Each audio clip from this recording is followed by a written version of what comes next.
Happy New Year and welcome to In Touch with Durham County. I'm Deborah Craig-Ray, General Manager of Strategic Planning and Innovation, Public Affairs, and Special Projects.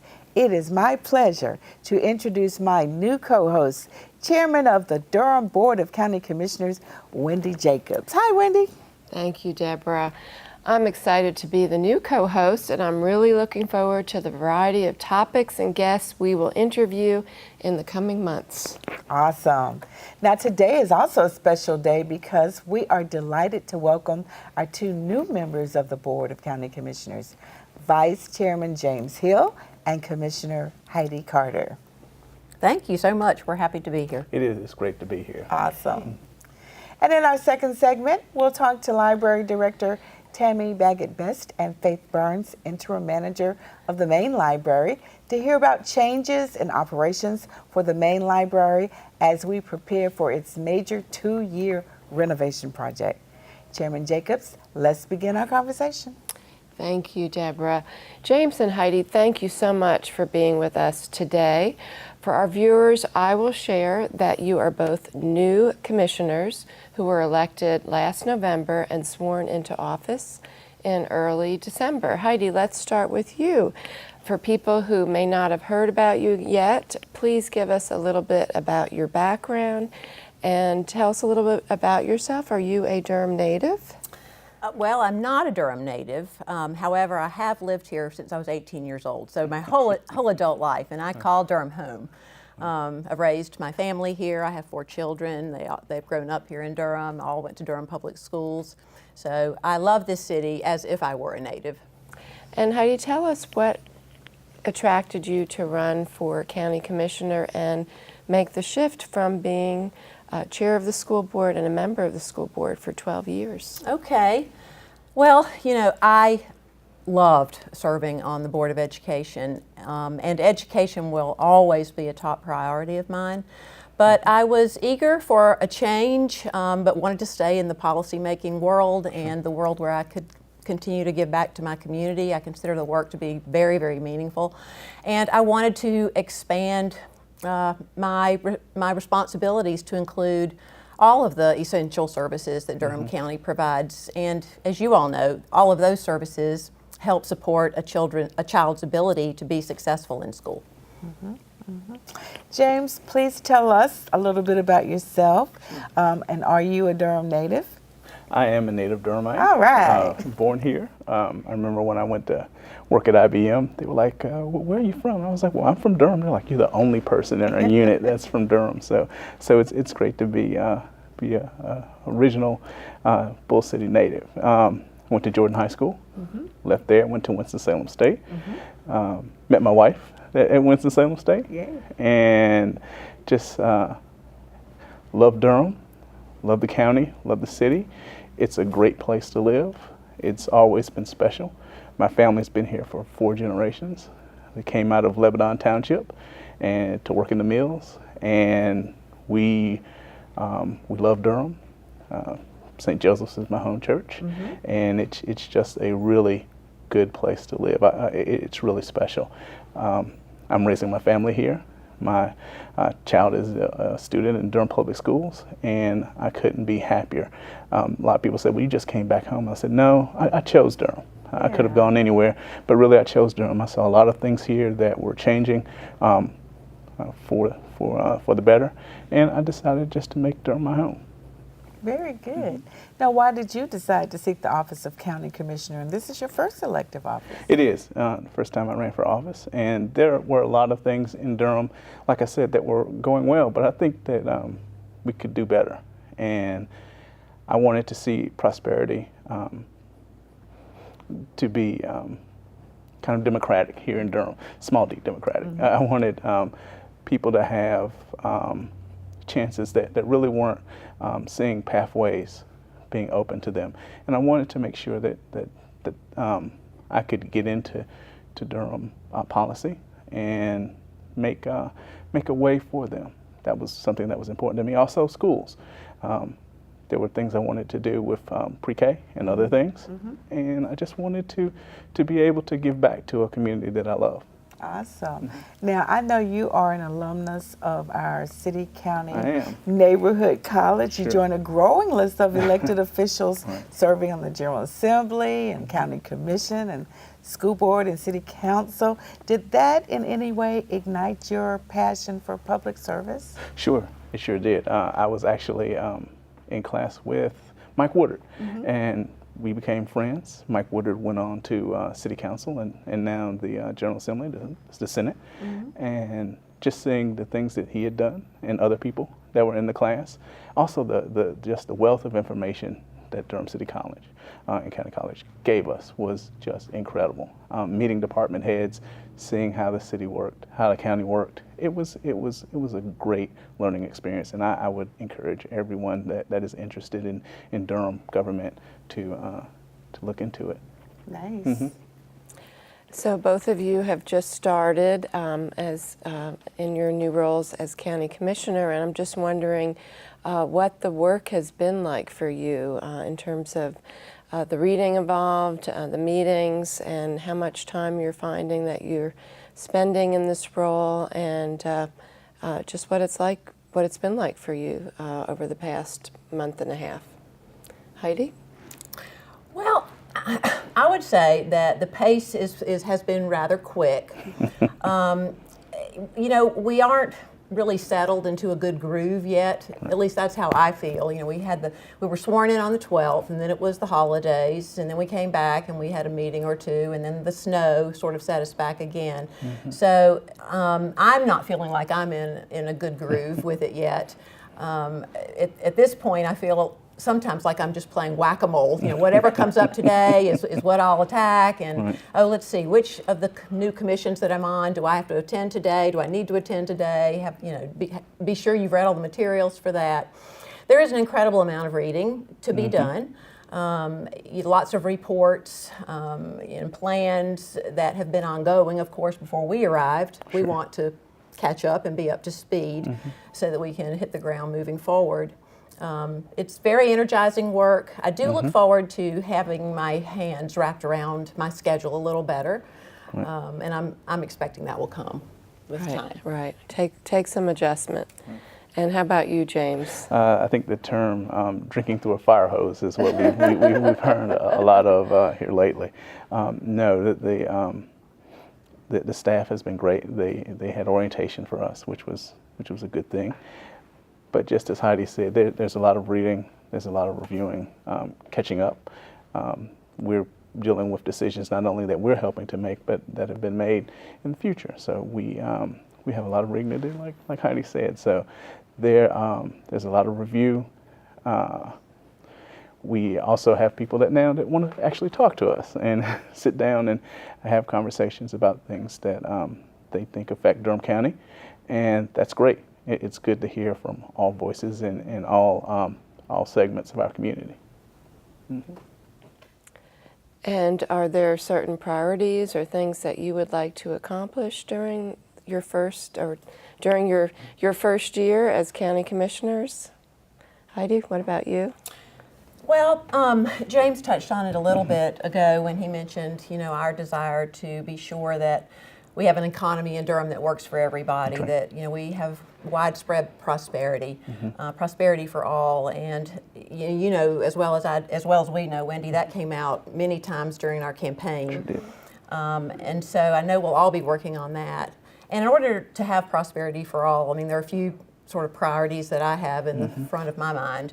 And they include things like being sure our public schools are fully funded and it's actually, as absolutely strong as they can be, including a high quality preschool experience for every 4-year-old. And I know our board is interested in expanding access to pre-K, so I think that'll be an issue we'll have coming across our plates in the future. And making sure that our community is a community of health.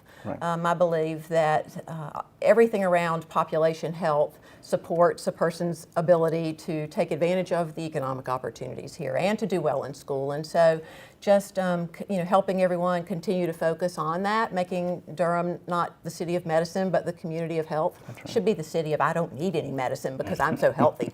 I look forward to working on some of those things. Great. Great. And how about you, James? Ditto. No.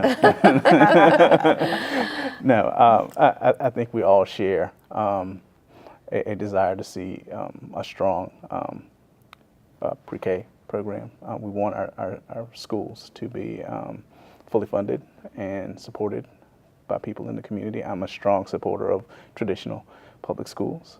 Also, as we've been banting around, having an economy that works for everyone. There's a lot of prosperity in Durham. That's great. We don't want to do anything to slow that down, but we want to make sure that everyone has an equal opportunity here. Also, one of the ways that happens is making sure that students, when they leave high school, are employable, that they're ready to go into the workforce. You know, I was always pushed, you're going to college, you're going to college, you're going to college. That's great. If you want to go to college or to the military, that's fine. But college isn't for everyone. The military isn't for everyone. People can make a great life if they have a good trade. I know that very well. Had some problems at home with some plumbing issues, and I know they make good money. So, you know, if we can get kids ready and interested in things like HVAC or plumbing or electrician, that would be good. I think those are two of the major things that we're making sure our schools are ready, making sure we have a strong economy for all of Durham, and making sure that Durham is a safe and inviting place for all people. Those are probably my major priorities. Outstanding, outstanding. Now, I know you were just elected. We talked about this being your first elective office, but your board also selected you as vice chair. So how do you feel about that? It's an honor. It is. Yeah, I think I was happy to serve, and I am happy to serve as vice chair. It's a bit unexpected, but I hope that I can serve in that role, and I can be an asset to the board and to the citizens of Durham. That's what I want to do. I want to make sure that this county is as strong as it can be, and anything I can do as vice chair, I'll be happy to do it. Very good, very good. Well, we're about out of time. I know it's gone by very fast. Would either of you like to give us a closing statement? That's how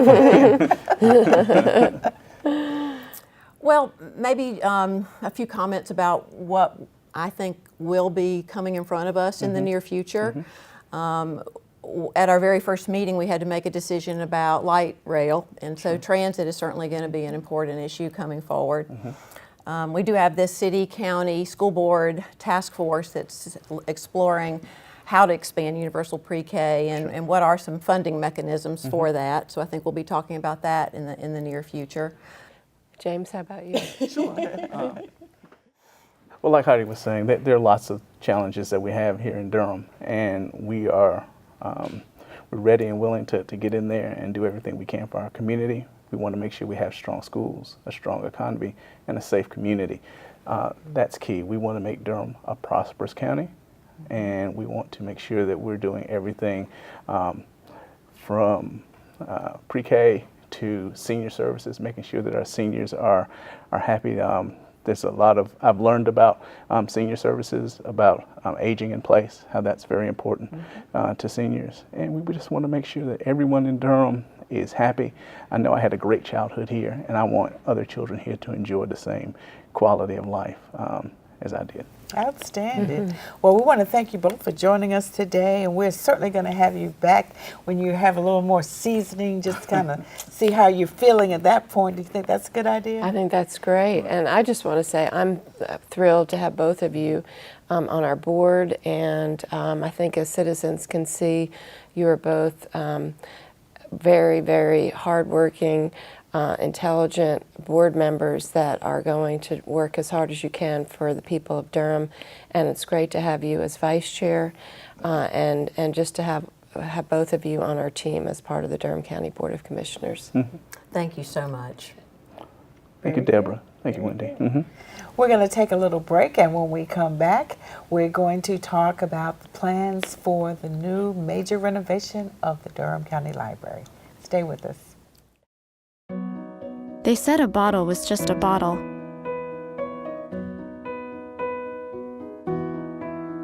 that no one would ever notice me.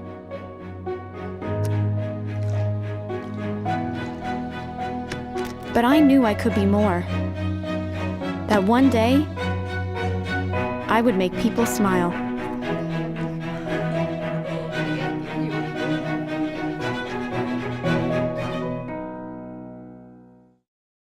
Welcome back.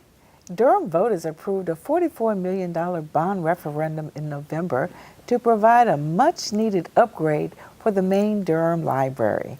We've invited Director Tammy Baggett-Best and Faith Burns to talk about what happens now that the facility will be closed for the next nearly 2 years for this major change.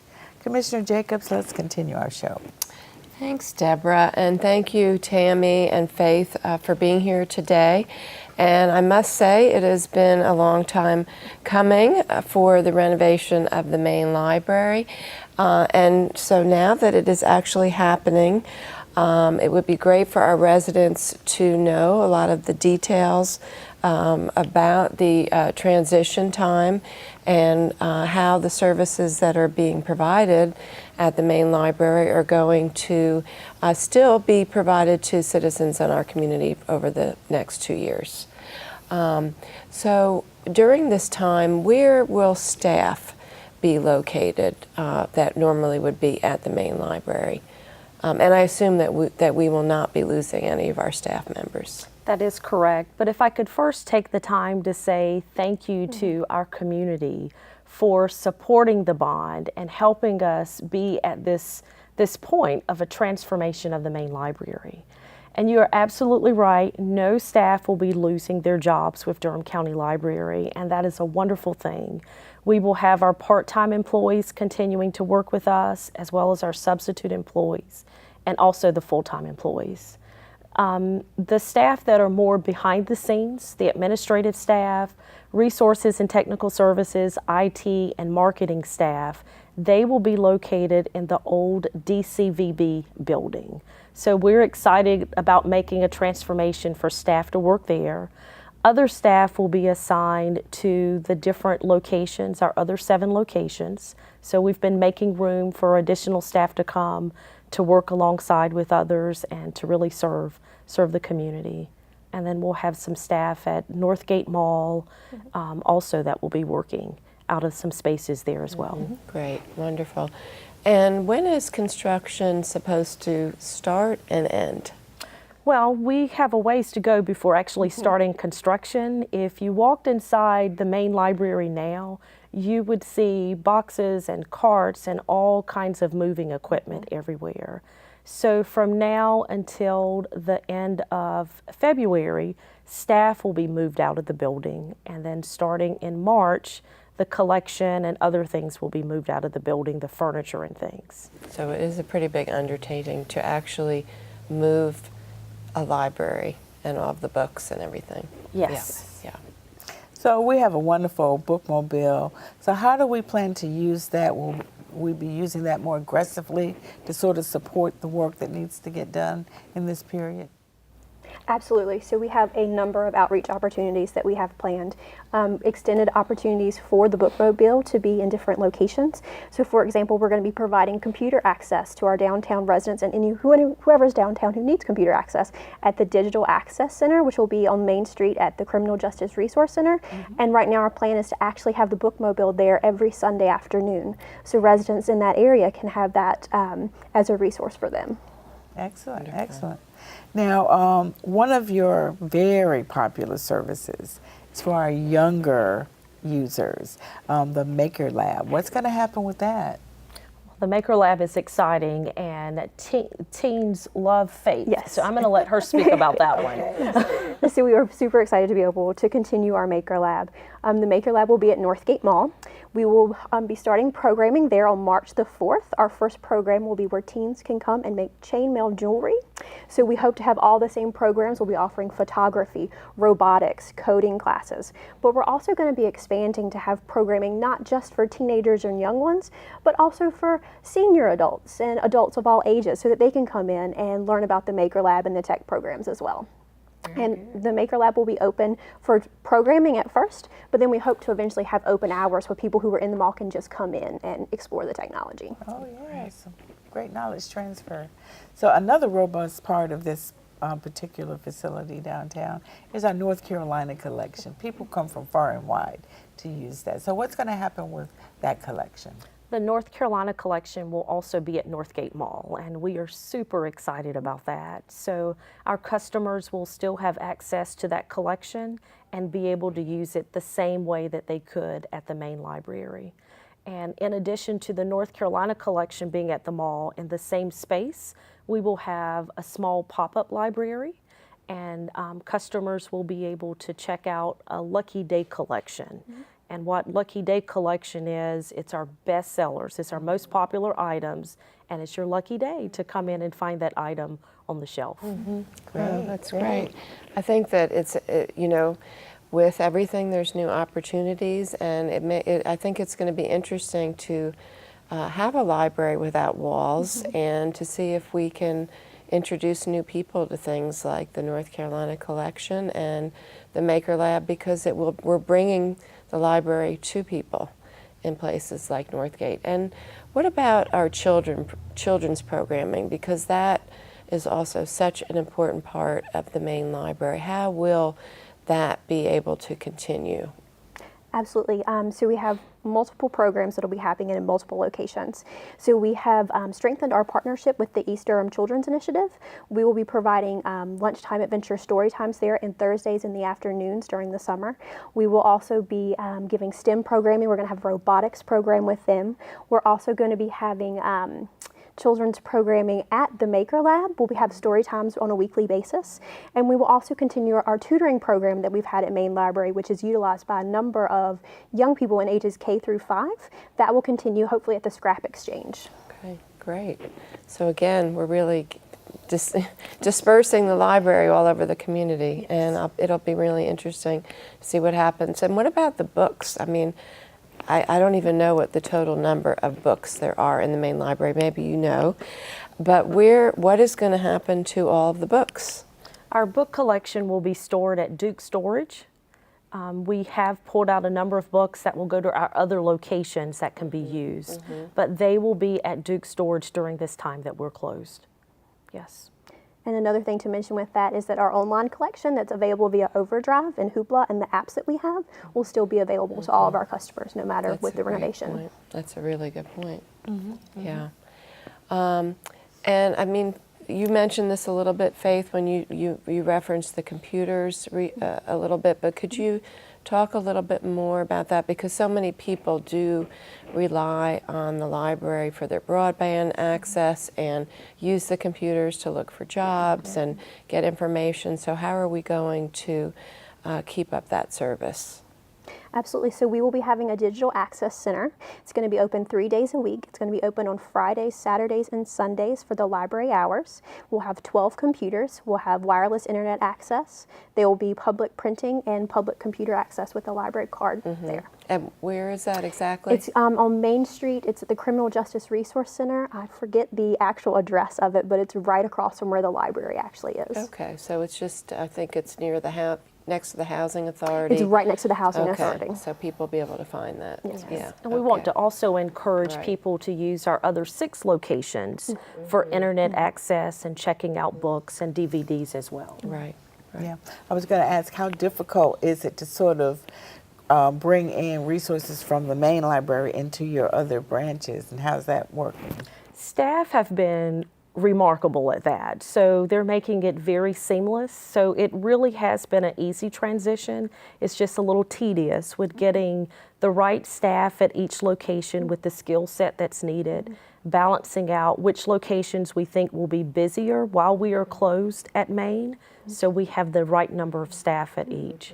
So it's just an amazing task to see happening. And who knows, it will be interesting to see with the additional staff at some of the libraries what kind of impact that has. That's right. Yeah. That's right. So do you think at this point you've worked out all the details, or are there a few more things that you need to work on? There are a few more things I'd say we need to work on with finalizing some of the hours. And then some things we really won't know for sure until we have about 3 months to gauge how busy will it be at the different locations. Will Stanford L. Warren be busier? Will Southwest be busier? So some things we'll have to balance out as we go along. Well, I know that you'll do a whole lot to keep the community informed about what's going on and in what branch. Yes, definitely. That's our goal, to keep them informed, and they can visit the Durham County Library website for updates on a regular basis. Well, we're about out of time. How can people get more information about the project itself and kind of follow it if they want to? Well, just like I was saying, visiting our website, that's www.durhamcountylibrary.org. And within that, there's a link specific for main library transformation, and we will keep that information updated on a regular basis. Well, very good. I'd like to thank you both so much for joining us today, and also thank you for what you do, because this is such a robust department, and people just love the library. Absolutely, and it's it's very exciting about the new library, but also it's important to know that we will still be providing so many of the services and programs. We will continue to do that even during the renovation. So thanks so much for being here to help inform the community about this transition time. Thank you for having us. Well, I think we've had a really good show today. I do too, Deborah. Thank you so much.